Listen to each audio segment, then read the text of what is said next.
Greetings. I am so happy to be with you here this morning, and I want to thank the Santa Barbara Education Foundation, obviously our members of the board, our dedicated staff, and the vibrant Santa Barbara community. I am now in my 6th year as your proud superintendent.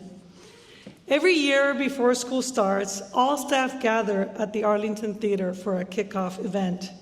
In my remarks to staff this year, I talked to them about how we would be greeting our diverse student population as they came back from summer. Some students came back after having the best summer of their lives, because after all, that's what summer is about when you're a young person. And some students came back after having the worst summer of their life, when their families were divided, when their families were threatened. But I knew that our teachers would know what to do with students who came back with backpacks filled with hope and fear. Our students come to us ready to learn and to belong. And I know that the teachers we have in front of them are the most caring, most compassionate teachers ever. Today, we now have 140 days left to deliver on that promise to prepare 11,700 students for a world that is in conflict. That is the immense responsibility and opportunity we face. That is why our recovery is exciting and deeply encouraging, but it is still underway. I want to be clear, we have challenges, but they don't define who we are. They define the work we must do to succeed. Today, I'll show you the evidence of our success in the strategic framework that is accelerating results across our district, based on the board's 4 core academic priorities of literacy, math, alignment, belonging, and community. To serve our students well, we must first understand the profound realities that we operate within.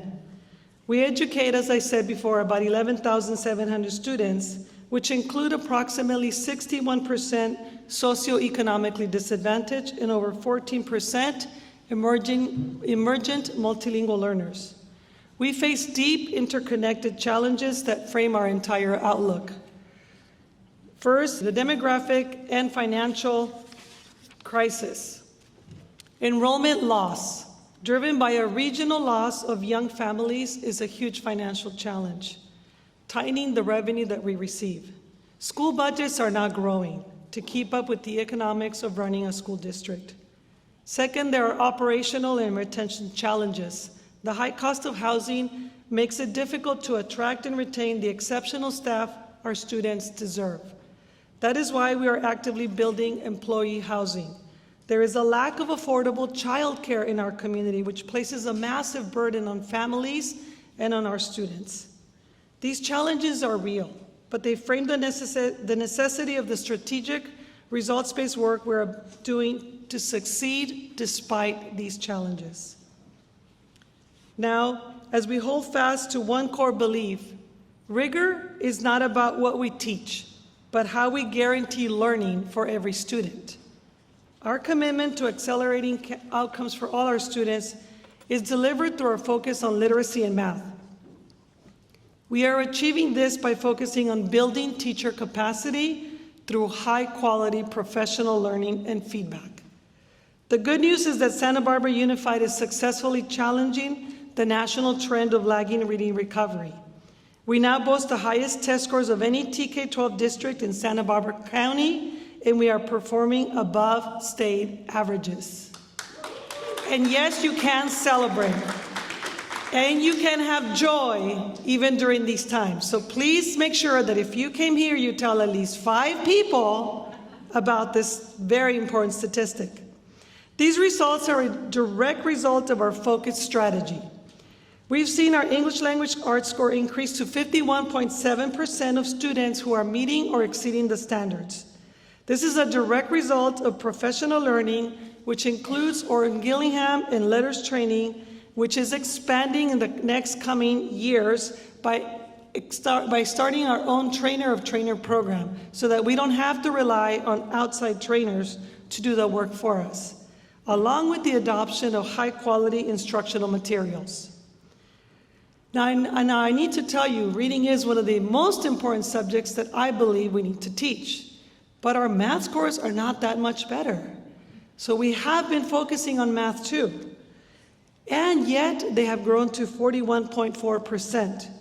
We've shifted professional development toward conceptual understanding and small group instruction within classrooms, which allow us to provide targeted teaching to students at different levels. Yes, you can clap for math too. I know you guys care about math. It's really an important topic. This progress is the result of a coordinated system designed to address the lack of alignment for our most vulnerable students and to close that persistent gap. We use our multi-tiered systems of support as the essential structure that guarantees our academic promise by ensuring alignment of academics, assessment, and achievement. It is a three-part rigorous process that ensures success. We are now using universal screeners, which were added by the State Department, and we selected NCLAS. 3 times a year, we will be testing our K-2 students to proactively identify students needing reading support, a critical preventative measure. There are, of course, classroom tests, but this approach will allow us to compare across schools, across grades, and across teacher classrooms. We are also using tiered interventions. We are using evidence-based interventions that help students who aren't meeting the curriculum when it is first delivered, which we call Tier 1. We move those students into Tier 2 as needed, and for those who are really not getting it, we're moving them to Tier 3. This is how La Cumbre was able to achieve an incredible 13% jump in 8th grade math. This success is visible across our whole district. Let's give it up for La Cumbre, everybody. That was not easy. You're gonna get to meet the principal in a little bit. We are also using data-driven decision-making approaches. Our MTSS teams meet bi-weekly to review data and adjust their classroom support. The core of our accountability is this: the failure to learn is an intervention failure, not a student failure. This rigor ensures equitable outcomes, improves achievement. Now, we have to talk about academics, but they have to be built up with character. We cannot only focus on academics with figuring out why are we creating educated people. Are they graduating from our district with a humanistic perspective? Are they graduating as more caring and compassionate people? Or are they graduating with only academic knowledge that maybe doesn't lead to the best decisions for the whole of humanity? So our whole child and integrated wellness approach means that we focus on delivering on belonging and community by creating the safety and support necessary for learning to happen for all 11,700 students. This commitment is realized through our culture of care approach and our integrated wellness. Our staff understands that the critical responsibilities are that we are acting in place of parents when the children are with us. It means that we respond to safety incidents by using established protocols across our county in partnership with the police department, the sheriff's department, and the county office of education, known as the standard response protocols. We are also integrating social emotional learning competencies in everyday interactions to help students practice self-awareness, relationship building skills, and responsible decision-making. We want to make sure that children know and can identify trusted adults in every classroom. We also have been working on developing a more system-responsive mental health care approach, which means care on every campus. We acknowledge that life is happening for students at rates that at times can be unmanageable. Our commitment is to supporting the whole child by creating environments where students have access to mental health services. Our culture of care is backed by Mental Health Continuum, a comprehensive system designed to deliver support directly on campus, increasing access and reducing barriers to care. Our mental health continuum includes universal support for all students. We focus on prevention and overall student wellness through daily or weekly advisory programs where all students connect with trusted adults. We fundamentally expanded our resources through specialized accessible supports, including our RICE clinician program. And now we have school counselors, social workers, and school psychologists right on campus. We have also created powerful partnerships in our district. We are collaborating with community clinical agencies such as the Family Service Agency to seamlessly connect students to high-quality clinical support. Other partnerships that support the whole child and after graduation include the Peak Foundation, which has our Grow Our Own Teacher program. We have about 12 teachers now in our district who used to be our students who have received support through scholarships from the Peak Foundation. Yes. And they do this in partnership with UCSB's Department of Education. They have also started a nursing program in partnership with Westmont and Channel Islands University. We have 2 nurses who are former students who will now enter our healthcare system, who are from our community and will be serving our community, and we expect to see more of that. Yes, we can say great work with that. Another important partnership is Partners in Education, which provides workforce readiness, volunteers in schools, as you heard from Katie, which I can't think of a better example of alignment of resources than our partnership with Readers Are Leaders program. But Partners in Education goes beyond that. They also have internships and they provide classroom speakers for our teachers to have kids learn about possible jobs in our community. And we're also partnering with local businesses to have some paid internships so that students who are ready to enter the workforce while they get their college education can begin to see what that's like and figure out where are they going to land. As many of you may know, raise your hand if you're still in the same career you dreamed of when you were 10 years old. Only Dr. Sunita Beal and 2 other people. And we thank you for that, Dr. Beal, because we need you. Most of us change our mind quite a bit at times, and having internships really allows children to explore different ways of being. Now, these statistics are powerful, but the real impact of our system is seen in the life of a single student. Not long ago, a student at Santa Barbara Community Academy would often retreat under her desk, overwhelmed by anxiety and the challenge of feeling disconnected. Her teacher, a curriculum specialist, and the principal did not see a problem student. They saw a child who needed the full support of our integrated core priorities. They created a safe space, they used data to identify her specific needs, and they applied evidence-based instruction.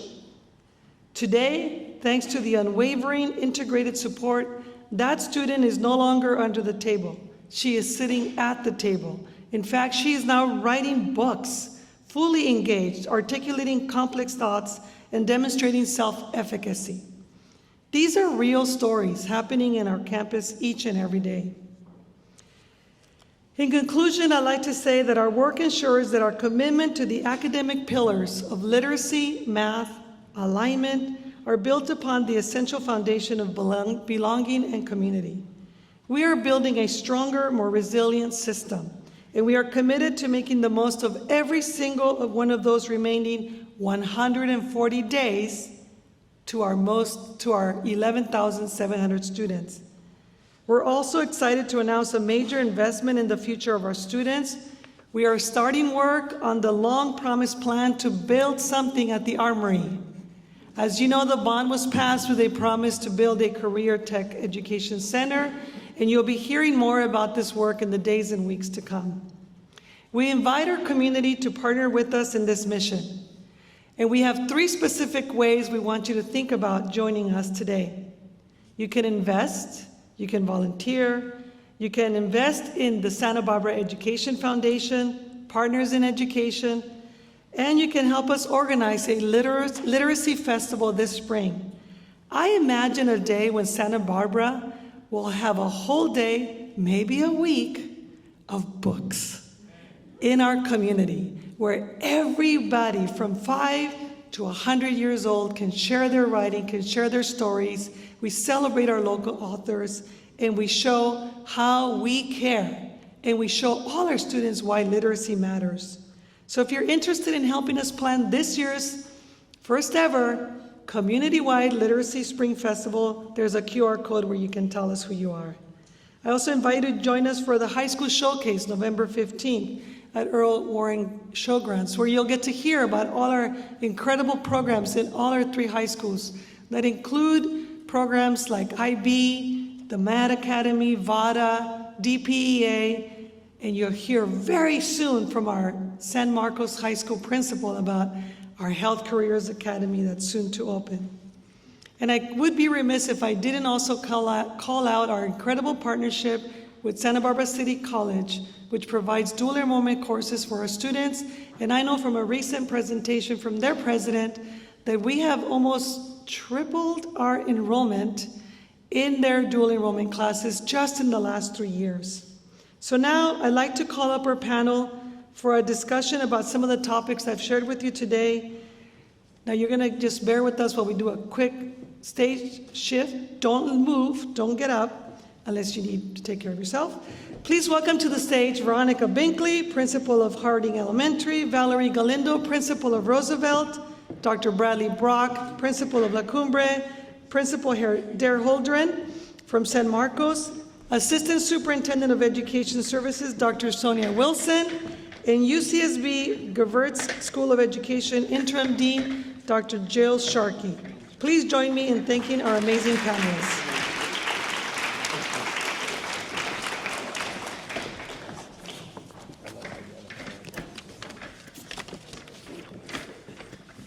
And we have water here if you guys need.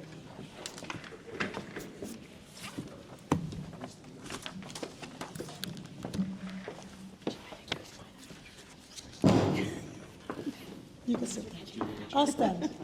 Actually, I'll stand here. This is my Oprah moment, everybody. I've lived for this moment. Look under your chair. All right. I'm going to start with our principals, and I'm going to start with Ms. Binkley. You have a mic, right? Your school had amazing growth this year. You're almost at Franklin Elementary, and you'll probably surpass them soon. Casey Kilgore's doing great. It's not a competition because we want everybody to succeed. But I really would like for you to tell us, how did you and your staff achieve these results? Okay, thank you. Thank you for that. Yeah, we're really proud of everything that we've accomplished, and I think what I'm going to touch really briefly on is teamwork, diagnostics, and support. Teamwork is really the thing that weaves through everything we do, from the district to the schools to our partnerships. It is seen in all of our meeting structures, our professional learning communities, in our classrooms, in our parent community. Our foundation is just amazing, and the general community that really has embraced us. So that's been very, there's no unilateral decisions at Harding. Everything is based on the common belief that all students can and will achieve given the proper supports.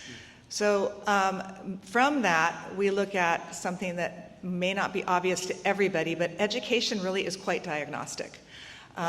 We develop literally treatment plans for our kids because we really look at where they are from an academic and social emotional level daily. Our staff, our teaching staff and our Tier 2 staff get together twice a week to look at how students are progressing.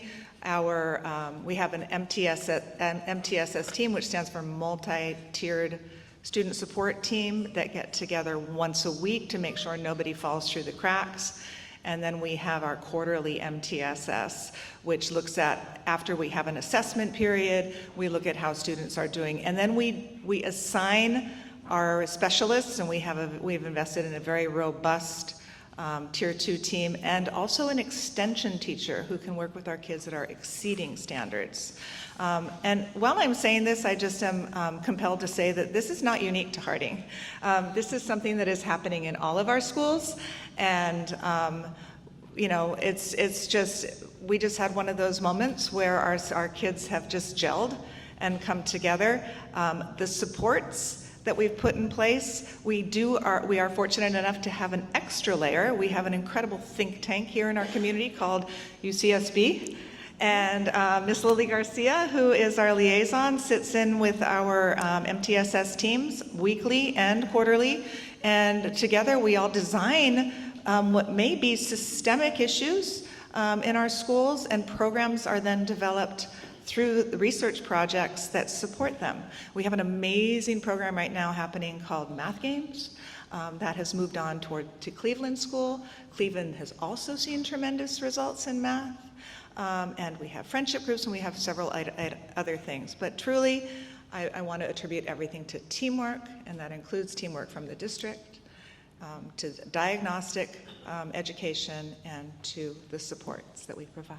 Thank you, Veronica. I'm going to move us to Dr. Brock, because I know that, and these are two West Side schools, which is really important for us to see, because you're actually feeder patterns to each other. I'm going to skip to you, Dr. Brock, and I really want to hear from you.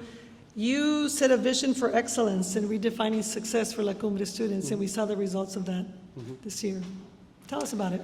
Yeah, I think all of our colleagues coming out of COVID, I was just having a conversation with Shekenya, Assistant Superintendent Shekenya Edison, and we were really, I think at La Cumbre and all of our schools, really finding that deep connection between equity, excellence, and well-being, and asking ourselves, coming back to schools post-COVID, how can we transform our schools so that they're anti-racist and equitable and culturally responsive? And so asking those bigger questions as a district, but then more importantly, going back to our sites and seeing what we could do differently.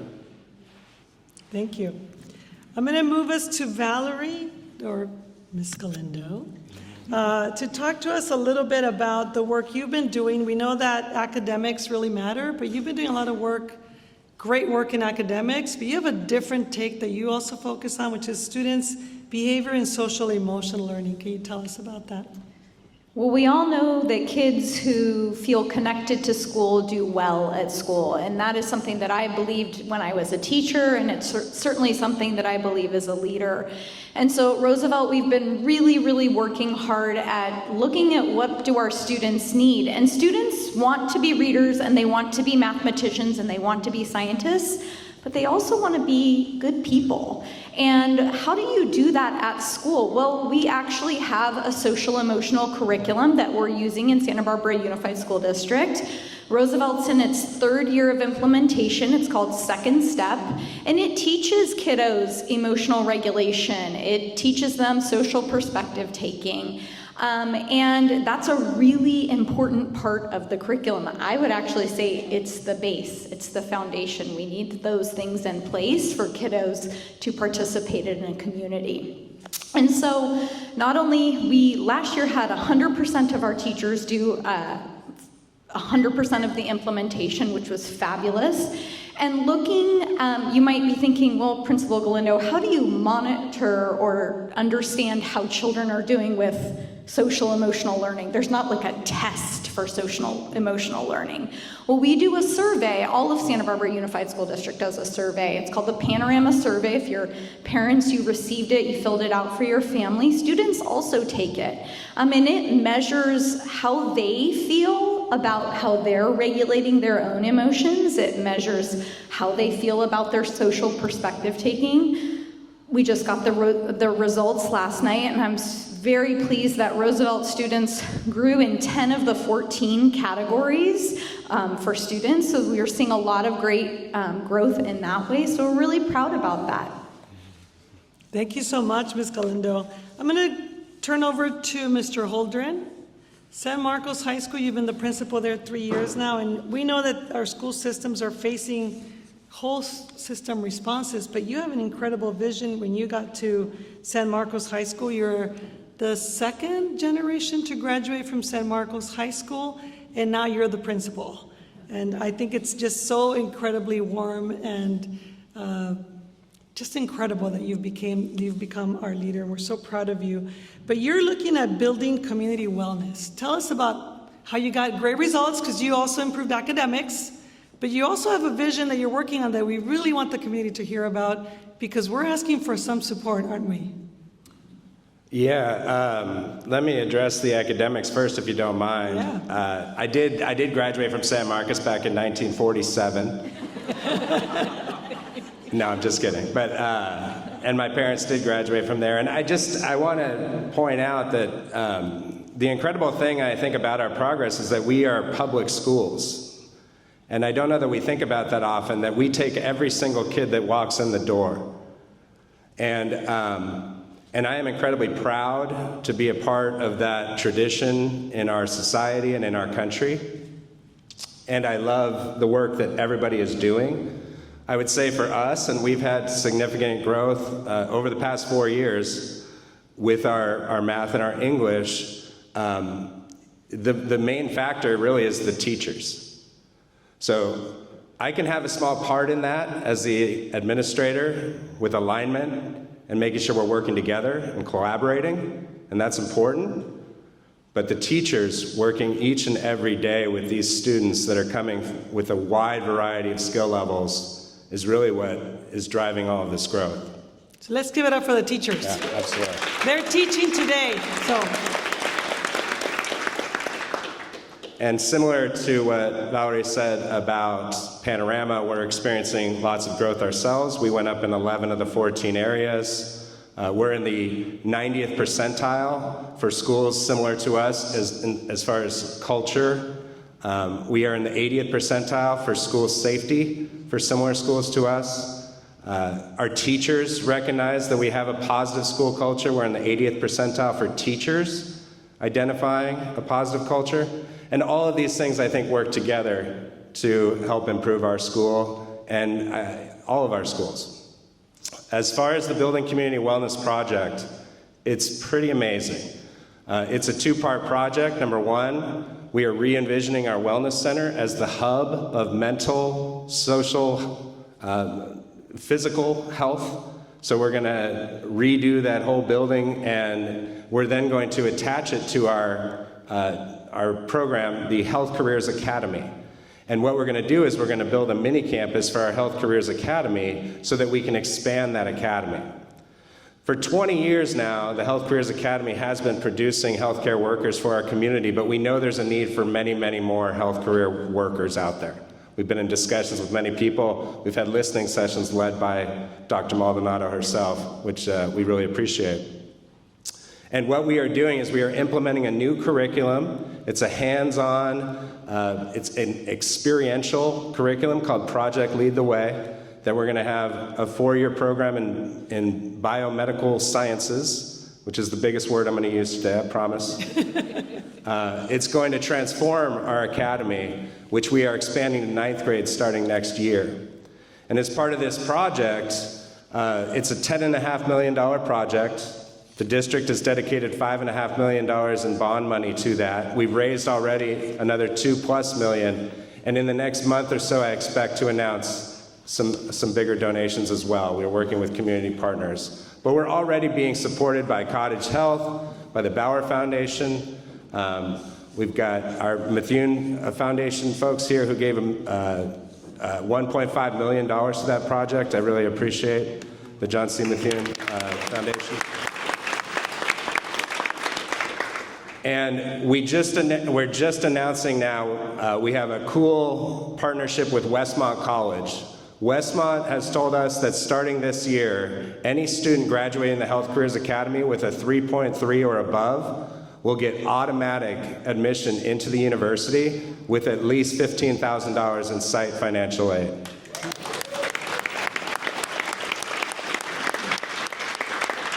And that is all inspired by the great work that we're doing, and I barely even should say we, because there's so many people that we're relying on, and it's this community we're building that's making it happen.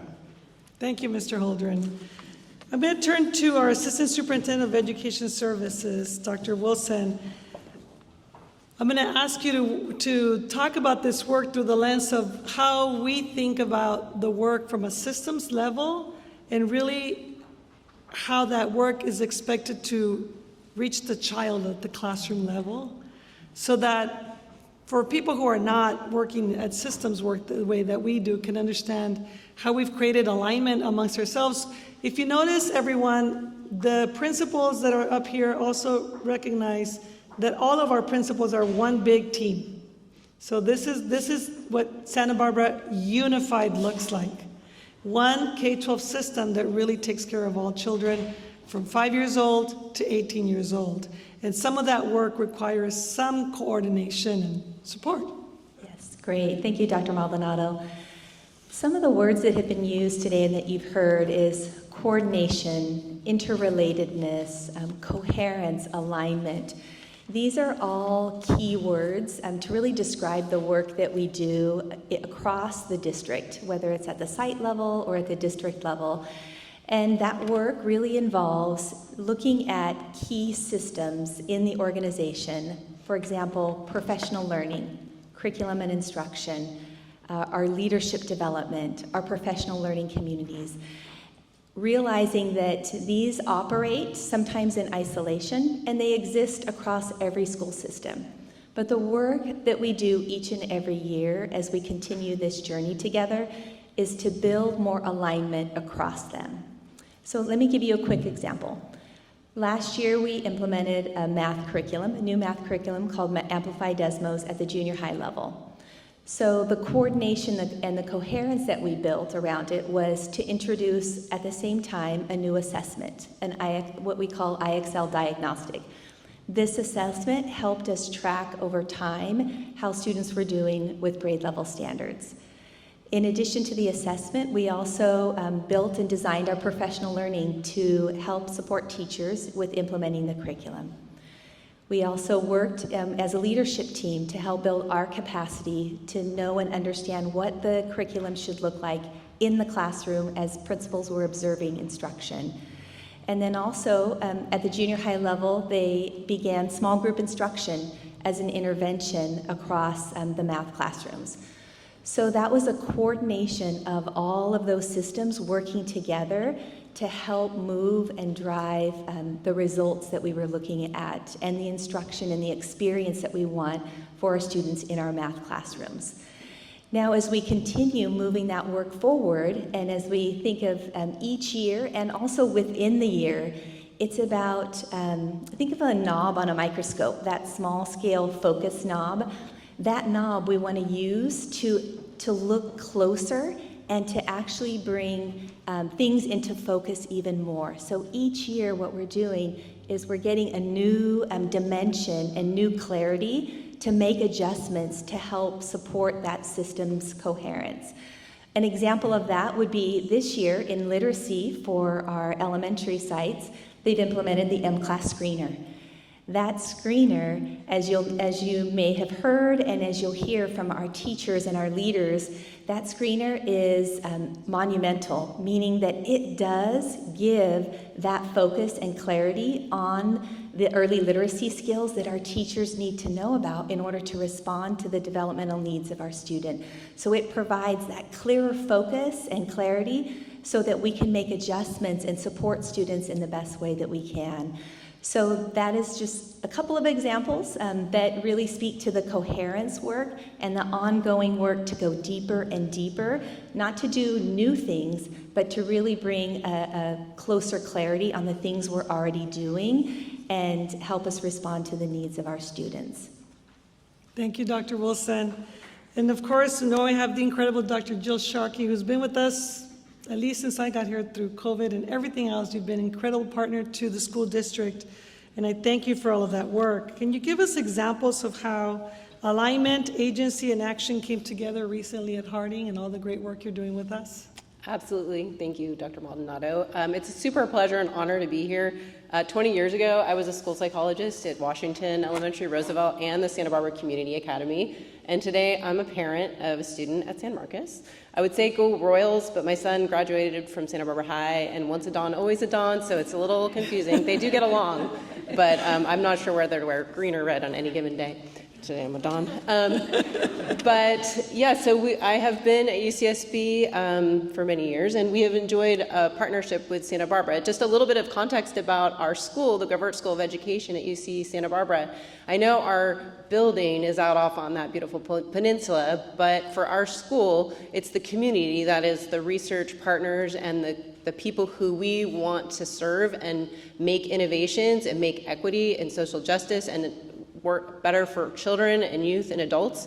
We have our Department of Counseling, Clinical, and School Psychology. We have various specialty clinics, both at the university and in the community, whether it's neuropsych assessment or parent-child interaction therapy or other clinical services.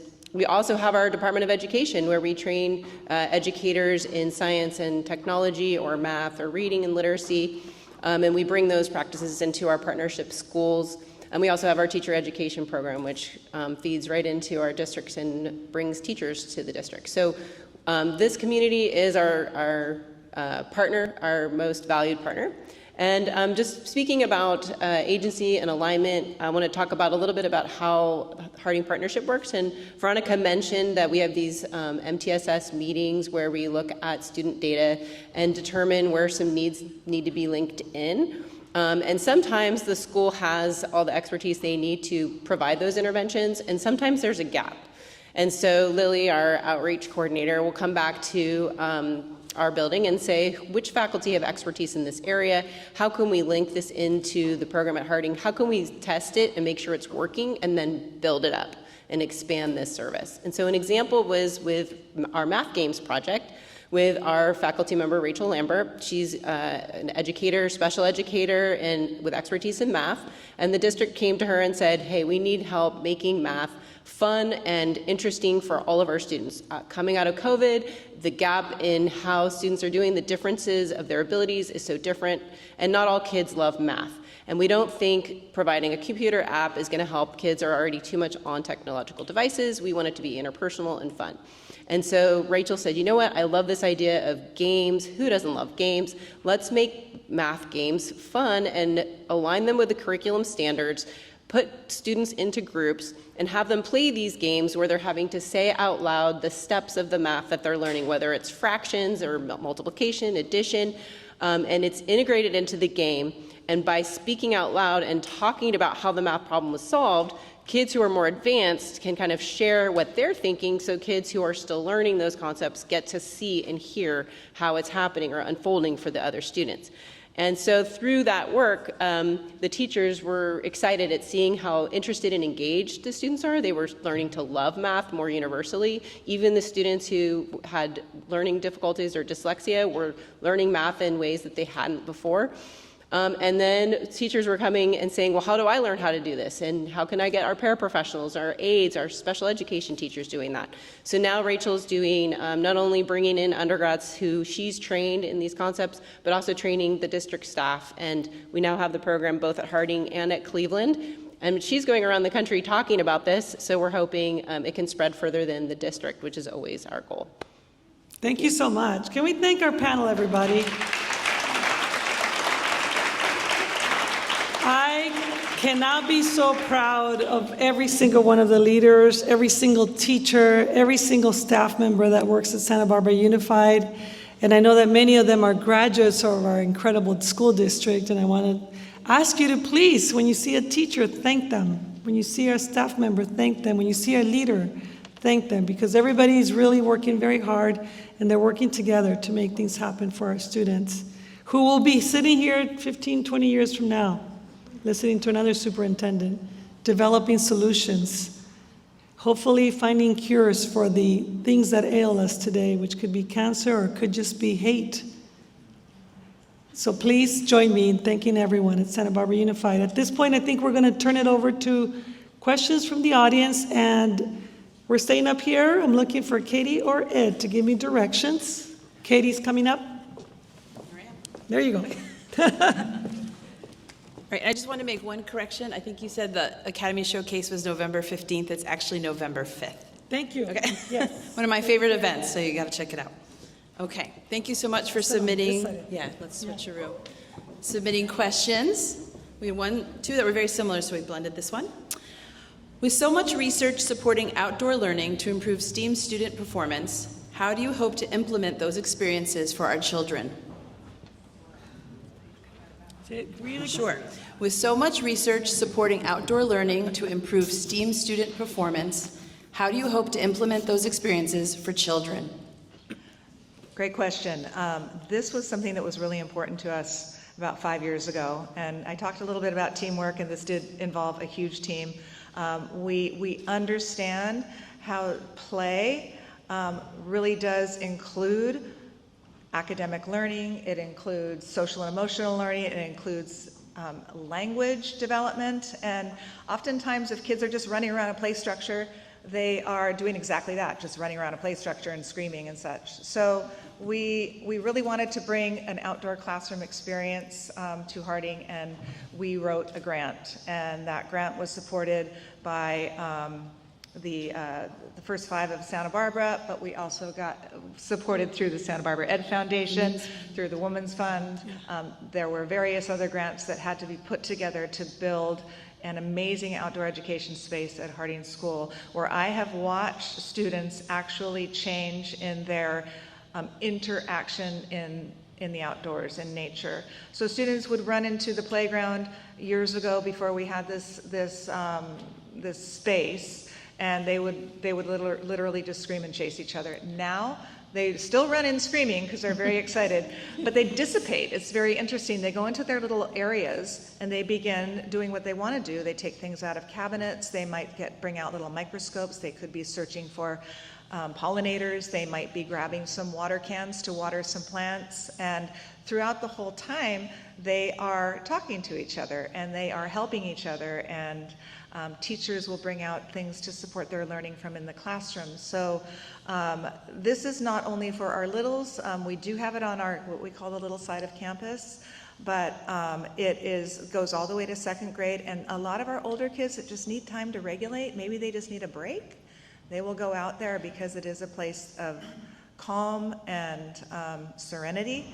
And so it is also growing. This grant is now over, I believe, at McKinley, and they are building the same thing. And I just can't speak highly enough about the impact that is made on our young learners. Well, I want to add one piece as well. Santa Barbara Unified School District also offers an outdoor experience overnight as a culmination experience for all of our 6th graders. And so all 6th graders in Santa Barbara Unified School District have an opportunity to go to an overnight camp away from home, and that's again practicing those social emotional learning skills all by yourself, putting away your items, just getting out into our community in various areas across Southern California. So that's a big commitment that we have. And also our facilities master plan. Roosevelt's looking forward to our new playground that is coming this year. And so that commitment to updating current structures to offer meaningful outdoor play. It's important for children to climb, use their imagination, engage in risky play. We know all of that is so important. So lots of great things going on, just from gardens all the way to experiences. Thank you. Anyone else? Okay. Next question. What have you learned from schools with significant gains in reading versus schools with stagnant growth?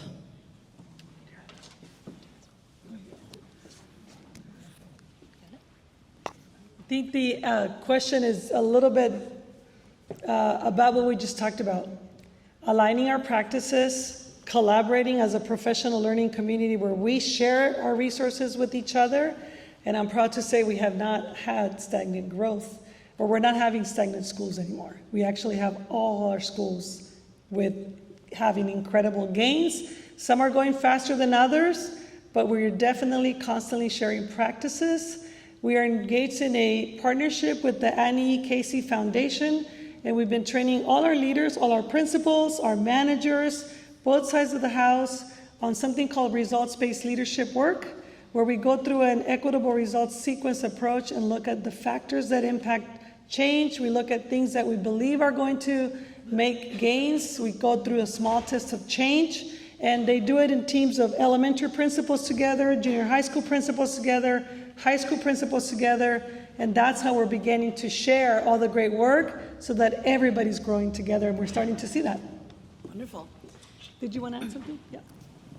I'll just add to that a little bit in terms of leadership development overall. So we have been focused on the results-based leadership work, and that has helped leaders develop really this instructional leadership approach, or continue to enhance that, so that our leaders and ourselves, we're all looking at how are we going to support teachers and the sites in terms of supporting high-quality instruction in the classroom.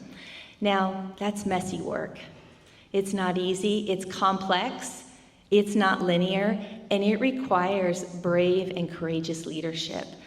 So part of that involves how do we hold accountability? And have learned that through the results-based leadership work, but also we know it as leaders and are just developing and continuing to develop that almost muscle of our leadership. So how do we hold accountability while at the same time support?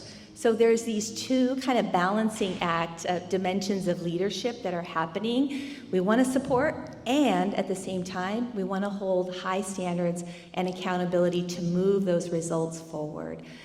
It also requires knowing and understanding ourselves as leaders. And I know there's been a lot of discussion just about emotional regulation for students, but it also, as leaders, requires us to be emotionally regulated, and there's times when we're not.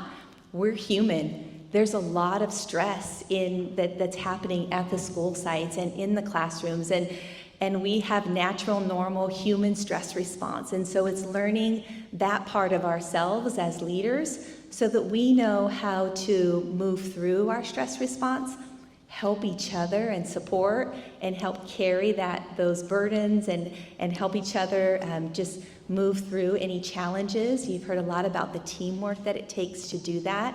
And then also how to care for ourselves, both within the school environment and outside of the school environment, so that we can be the healthiest and strongest to support those results in the classroom. And I think part of what you're also hearing that I know Mr. Holdren said, it's really about the teachers. And I would say, and it's about our leaders, because our leaders are brave, courageous, they're continuing to develop and build coherence across each other and the sites, so we can share that work together and support each other and really achieve those high results across the system. Reminds me of the African proverb, if you want to go fast, go alone. If you want to go far, go together. This question kind of connects back to talking about the reading scores, but can you walk us through the district's current literacy initiatives? Yes, they were in my speech. I'll bring them up again. We have instructional coaches at every elementary school. We have a new, not so new anymore. I think it's the third year of Witten Wisdom and Foundations Science of Reading curriculum. We have the new M-Class assessment, which is really a diagnostic screener, but we also have DIBELS that we give to all grades, the STAR tests, and we have the Readers Are Leaders program that you guys are working with us on. I believe, professional learning. We really are working on high-quality professional learning for teachers, and at every single session that we give teachers supports for professional learning, we ask for feedback so that we're also improving their experience in professional learning for the way that we see our students teach. One of the things that I learned from the letters training that one of our teachers went to, I've been going around to meet with the teachers who participated in letters training, which is a lot of the science of reading work that's been going on. And this is my 36th year in education. The teacher that I talked to looked like she was close to my age, which means we didn't have the benefit of the brain science back then. And when she and I spoke, we commiserated on understanding the same concepts about phonics and phonemic awareness and how kids learn letters and blend words to make meaning. Because at the end of the day, it's all about comprehension. We can't do any of this just to be basically creating word callers. That's not reading. Everybody knows that. Just reading the words on a page is not reading. It's understanding, making meaning, reflecting, and writing on what you read about. That's truly reading. And so the thing that she shared about me was the difference for her as a very experienced, very successful teacher was that she understood what was happening in the brain of the student when she was delivering instruction. And that's what I mean when I talk about we're not just focusing on teaching, we're focusing on learning. And how do we know that it's happening, and can we point to it? Can we show evidence of understanding in ways using math language to explain the thinking that's happening in the child's brain? Is all the ways that we're looking at things differently. And that's a core premise of our initiatives. Thank you. Now, how about Mrs. Did you touch upon the cell phone policy? Yeah, and the I implementation? didn't, but Okay, I can. great. Okay. Put your screens down and start reading Yes. books. That's pretty much the... So the question was, explain the rationale behind the cell phone off and away policy and what you are seeing in terms of implementation and impact. So what we're seeing, and I see our two amazing junior high school principals, Miss Clancy Chumerit and Miss Jennifer Foster here from La Colina and Goleta Valley Junior High. We've always had a cell phone policy, or at least we have had for 4 years now, off and away during learning zone time, which means they could use it at lunchtime or other periods. What we did this year is we're expanding that to off and away all day. We're finding that some students really need more help with self-regulation, so we're introducing pouches that are at two of these schools where it basically blocks the signal to the cell phone. And when I say cell phone, I mean watches, headphones, cell phones. It's all considered one unit of interruption. We know there are many terrible things that can happen with technology for our schools, for our students, which is the rationale behind social media, cyberbullying, really distractions. They're exposed to things you would never, ever allow your kids to experience. When you hand a student that's under 16, 17 years old, that doesn't have the maturity to know and self-regulate, you're basically opening the door to your house and allowing anybody that can come into your home to come in. I just want parents to really think about that for a moment. It really literally is like opening your house when you hand a student a cell phone with internet access. So we really want parents to not do that. But we know parents also rely on cell phones. We're in a very modern society where it's important for people to have access to information to their children. It makes people feel better. But we want them to really wait until they're much older. So that's really both of the reasons why we want to limit access to technology. We do have iPads. We regulate some of the things that kids can see, obviously, as a school system. We have to. I think the most important thing is we want kids to connect back together. We want kids to socialize, to learn relationship building, relationship making. We're really working towards creating amazing humans. Great, yes, I agree. Okay, we have our final question. It's kind of a visionary question. Where do you see the district in the next 5 years, and 5 years from now, I should say? To continue to be the leading district that we are. I think that we have research partners. We have Santa Barbara City College who helps us with workforce development. I think we can be a model district for what it means to not only work internally as a team, but work with our community to create the place that we love, that we live in, but also creates people that are going out into the world and just creating better lives for everyone. Thank you. Thank you. Thank you, everyone. So valuable hearing from our principals and partners. Thank you.